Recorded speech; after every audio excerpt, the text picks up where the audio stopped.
trained me well because I have already done journalism on the room. I've done a little survey just to take us back 3 decades. Where were you in 1985? Where were you in 1985? Here are some of the answers that you gave me as I went around the room. Congratulations. Dancing at Club Soda, a teenage dance club, to Madonna. I wasn't born yet. We made you. You're awful. You're young. Graduating high school on the South Side. Also, you're older than me. Entering a new relationship, and I am still in that relationship. Who is that? In Los Angeles, working the space shuttle program. All right, bragging. In high school, dating Scott Duff's boyfriend. That was me, 1985. I have a small picture. It should be really big on top of the next screen. It's really weird. I introduced them a long, long time We have ago. a very rich history. I wasn't out, but I wish I had been. How many of us can say that? In my first band in my sister's bar mitzvah. Ripley Kane, rock on, sister, rock on.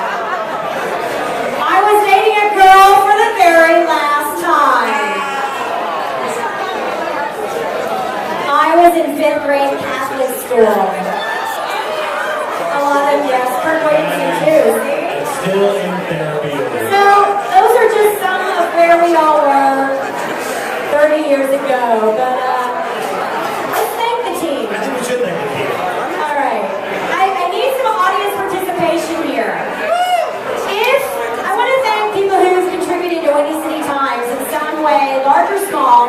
So raise your hand if you've ever been a writer, delivery driver, staff member, investor, photographer.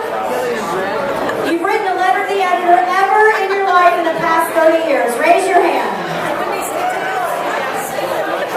Wait. Raise your hand. All right. And if you're currently part of the team in any way, keep your hands up now. Current member. Currently part of the team. Writers, contributing writers. All right. Any of our advertisers, if you've ever advertised anything that you've been doing with Windy City Times, raise your hand. Oh, look at that.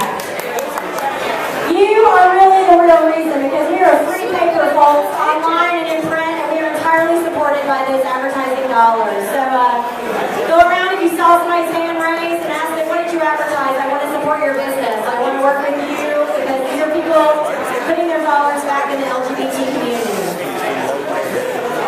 There is a core staff that works on the paper each and every day, and they are swimming in doubloons because of it. That's no joke, really. I'd like to raise their hands in alphabetical order, and let's give a round of applause to everybody who's working on this whole thing. We're going to a pretty big list, but you can just raise your hands. We'll give the year that they started working for the paper and the company as well. So, Gene Albright started in 1994. Tracy Baim, 1985. Ripley Kane, where are you? Right here. Oh, you're there. Started in 2012. Chris Chevron, started in 2013. Chris. Did you make it yet? Andrew Snuffleupagus, where are you, Snuffleupagus? Andrew Davis. Andrew Davis, where are you? Oh, He started in 1995. he's still working. Somebody has to keep spinning the wheel. It's usually Andrew. Gretchen Hammond started in 2013.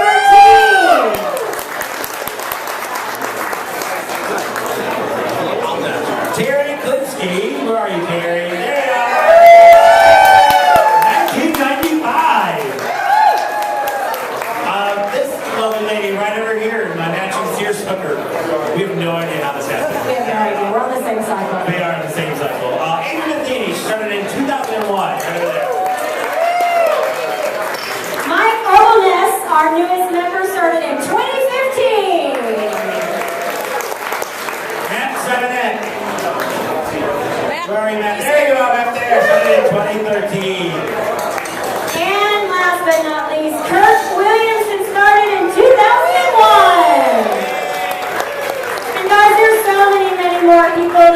full-time people, but I do want to just say thank you so much. It's just, the reality is, a lot of people have to sit down and write, a lot of people have to make phone calls and sell, a lot of people have to upload things onto a computer, a lot of people have to design creative artwork, have to plan events and make them happen, have to get those papers from the printer and take them in the rain, sleet, snow, and hail, which we all have here in Chicago, into your businesses so they come into your homes. So we just want to say thank you so much to any of you who lent your efforts to our efforts the past 30 years. And there are a few people we really just, Tracy wanted us to thank, if there are key vendors.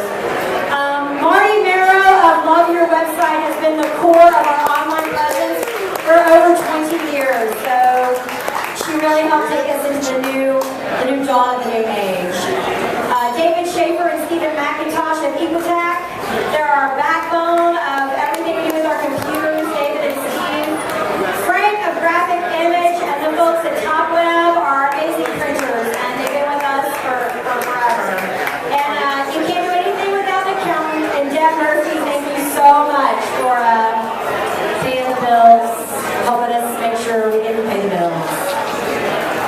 And so now we're going to take a little walk back down memory lane, back to 1985 when Windy City Times was founded. Yep. Tracy Baim was one of the 4 co-founders of the paper, with Jeff McCourt, Bob Bearden, and Drew Matheny, plus a lot of supportive staff and volunteers. So what we're going to do is we're going to bring Tracy up on the stage. Because we've got some questions that we want to let you guys ask her. You've been asking. But first of all, let's put your hands together for Tracy Baim, everybody. Tracy, we would not be here without you and your tireless efforts. It doesn't matter what's been going on in her life. You have gotten a paper out every week of the year for 30 years, and you've watched it change and grow and build this family. And just thank you so much. I just wanted to say a few words.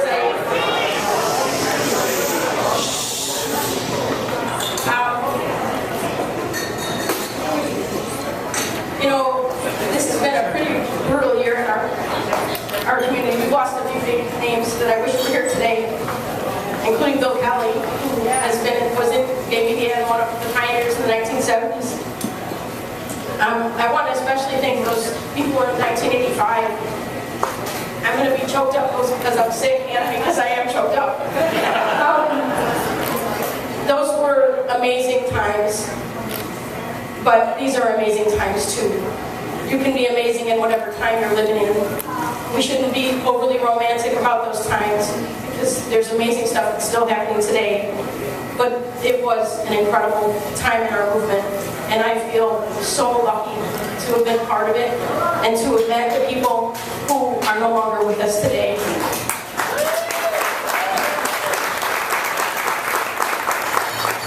Two of our co-founders of the paper, Jeff McCourt and Bob Bearden, who were partners, have passed away. Drew Bananish, if anybody knows who he is, I would love to have lunch with him. He got out of the paper probably about a year or so in.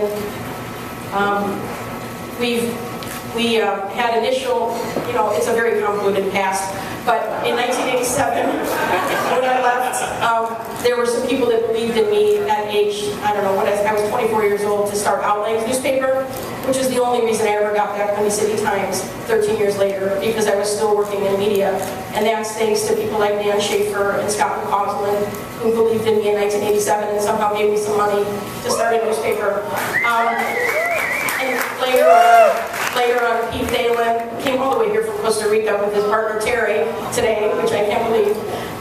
And Marv and Jonathan and other people that believed in the paper and the dream of what it could be for the community all these years ago. So, as was said, we're a free newspaper. It's been free for 30 years, online and in print, and as long as it's around, it's going to be free. So we rely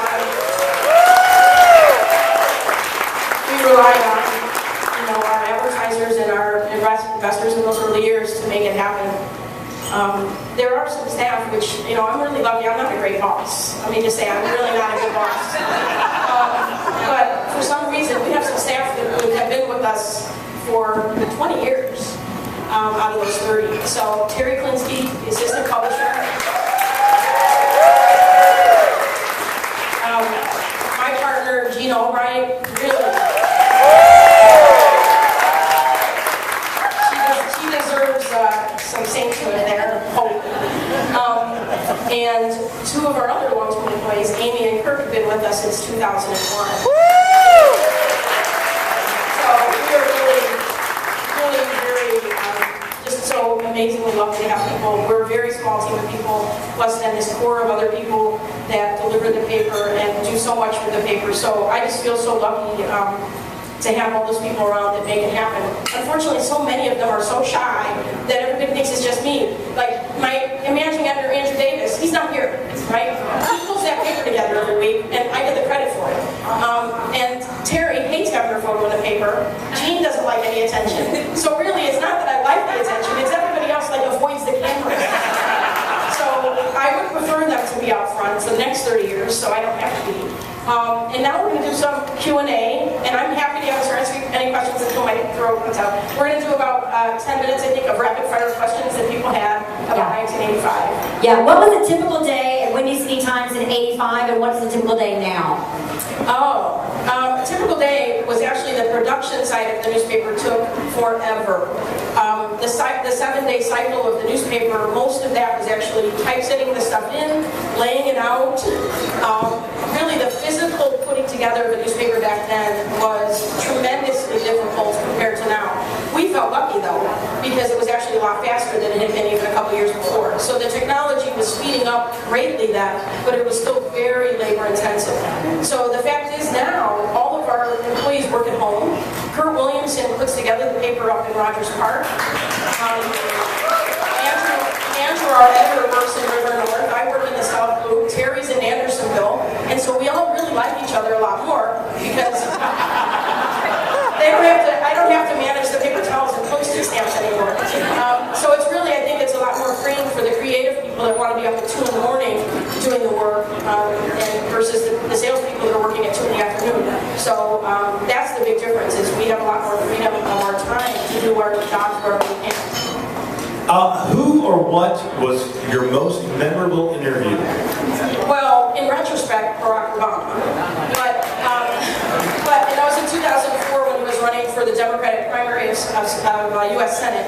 But I have to say, in all honesty, I would have never seen him as president because he was so academic and not charismatic one-on-one that when he left, I said, boy, he's really smart, but I don't think he's going to overcome the fact that he's so professorial. So in retrospect, I would say Barack Obama, but in reality, when I was doing it, Harold Washington. Harold Washington had the charisma. He had just an incredible effect on people around him. Like, he was like a big teddy bear, and I was only 23 or 24 years old when I interviewed him. So in that moment, getting a chance to interview the mayor of Chicago, Kid Duffy will tell you, I think she prepped him for me and said some nice things about me, but it was really scary. I asked him about the rumors of him being gay. And so it was scary and in the moment just incredible to be able to interview the mayor of Chicago at that age. So that would be my favorite interview of all time. And then Barack would be just absolutely amazing that I got a chance to meet him one-on-one. And what journalist, past or current, has inspired your work the most? I think Molly Ivins, if I had to just like randomly pick somebody. She from Texas, she was bold and amazing, and she got to the minutia of stuff and made it funny. So she understood what George Bush and all the Bushes were doing to the world and the destruction they were doing to the world, and was able to make it funny and therefore approachable for people to understand. There have been a lot of ups and downs in the history of LGBT equality over the last 30 years. How do you keep yourself up after a particularly hard defeat? Well, I don't mind the society defeats. Although one of the things in 2013 when the marriage went down for no vote, that I basically said, well, let's turn this around and help use it as a community builder. I knew that the community was bigger and better than what happened to it in 2013. So that could be one response. But I think the most difficult thing for me, and I have been very sad this year a lot, is the losses on a personal level. You know, people who are sick or have gone. That's much more difficult stuff to get through. And my motivation, whether when my mom died 20 years ago, or my stepfather 10 years ago, or friends like Bill Kelly or Dick Uvari, the only thing I know how to do is work. So the day my mom died, I wrote her obituary. You know, I mean, that's what I know how to do. That's what I wanted to do since I was 10 years old. But that gets harder and harder every time to do. So what's inspiring you to continue this journey and continue this legacy for the next 30 years? Well, I would be 82. Which is what my wonderful We know you. You're not going to retire. Hal Baim, my father everybody. is still working. Without him, it wouldn't be possible. So it is possible. It's a family affair. Yeah, so it is possible I can still working like my father. I would love to be doing this at least 5 or 10 more years. I don't know what the media landscape will be in the next 5 or 10 years. There's only 11 weekly gay newspapers left in the entire country. So now How many? 11. How many? 11. How many? Yeah. 11 newspapers. Let's keep ours alive. 11 weekly Chicago. newspapers and about 12 or 13 bi-weekly newspapers. So our future is partly tied to the destinies of those newspapers around the country. If all of the other ones left, we wouldn't be able to stand on our own. So we have to make sure all of those papers are propped up. So I feel lucky to have done this 3 years. You know, so many people in this room, everybody in this room really has played some role in making that happen. I think we'll stop there. Thank you all so much. Tracy Baim, everybody. You can do better than that. Tracy Baim.